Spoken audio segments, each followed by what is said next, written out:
तो hello friends, आज हम जनरल एक्सप्रेशन फाउंड करेंगे इलेक्ट्रिक पोटेंशियल की वॉल्यूम चार्ज डेंसिटी के पदों में। तो आइए देखते हैं कैसे करते हैं ये।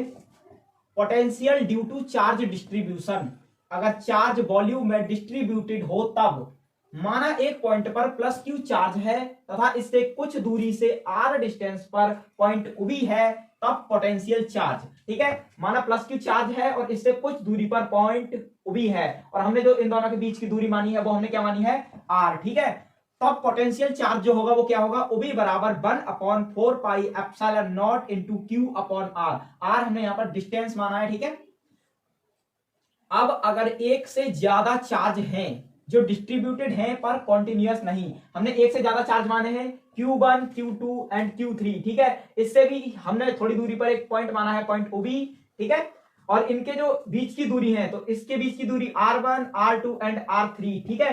अब तब जो पोटेंशियल चार्ज होगा वो क्या होगा, OB बराबर 1/4 pi epsilon naught into Q1 upon R1 plus 1/4 pi epsilon naught into Q2 upon R2 plus 1/4 pi epsilon naught into Q3 upon R3, ठीक है। अब हम क्या करेंगे, अब इनमें से हम देखेंगे तो उबी बराबर 1/4 पाई एप्सिलॉन नॉट सभी में कॉमन है, इसमें भी है, इसमें भी है और इसमें भी है, ठीक है। तो ये हमने कॉमन ले लिया, तो इसमें बचेगा Q1 upon R1 plus Q2 upon R2 plus Q3 upon R3।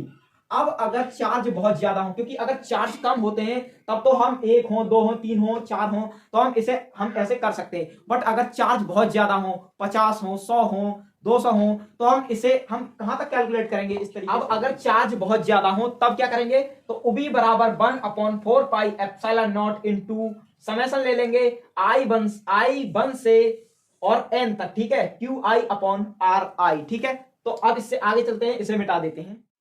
अगर चार्ज डिस्ट्रीब्यूटेड ना हो, कॉन्टिन्यूअस हो, तब हम वॉल्यूम को बहुत ही सूक्ष्म पार्ट में डिवाइड कर लेते हैं, ठीक है। अगर माना जो वॉल्यूम है वो कॉन्टिन्यूअस है और डिस्ट्रीब्यूटेड नहीं है तो उसे हम वॉल्यूम को जो है उसे हम बहुत ही छोटे छोटे पार्ट में डिवाइड कर लेते हैं।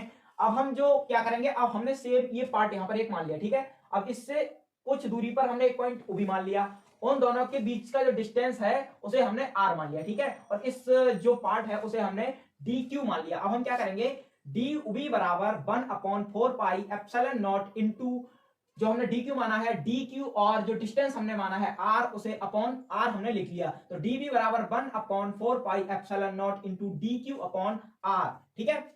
तो अब हम दोनों तरफ इंटीग्रेशन कर देंगे, तो उबी बराबर 1/4 pi epsilon naught integration D Q upon R का कर देंगे।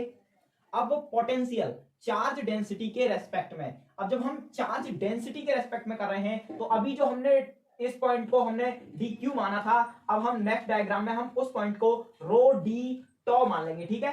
और रिप्रेजेंटेशन के लिए हमने इसे आर फंक्शन मान लिया है और सेम वैसे ही हमने कुछ डिस्टेंस पर एक पॉइंट उबी मान लिया है और उनके बीच की दूरी हमने आर मान लिया है, ठीक है। तो हमने वैसे ही कर दिया, उबी बराबर 1/4 पाई एप्सिलॉन नॉट इंटीग्रेशन कर दिया, जो हमने अभी डी क्यू अपॉन आर लिया था उसकी जगह पर हमने ये चेंज कर दिया बस, तो रो अपॉन आर और डी टॉ बस। हमने अब रिप्रेजेंटेशन के लिए हमने आर फंक्शन ले लिया, तो उबी फंक्शन ऑफ आर बराबर 1/4 pi epsilon naught integration rho function of r upon r d tau बस। तो जो हम इलेक्ट्रिक पोटेंशियल ज्ञात कर रहे थे चार्ज डेंसिटी के पदों में, वो यही जो होगा वो इलेक्ट्रिक पोटेंशियल होगा चार्ज डेंसिटी के पदों में, ठीक है। तो बस यहीं पर हमारा क्वेश्चन खत्म हो जाता है। और अगर वीडियो अच्छी लगी हो तो अपने दोस्तों के साथ वीडियो को शेयर करें, हमारी वीडियो को लाइक करें और हमारे चैनल को सब्सक्राइब करें।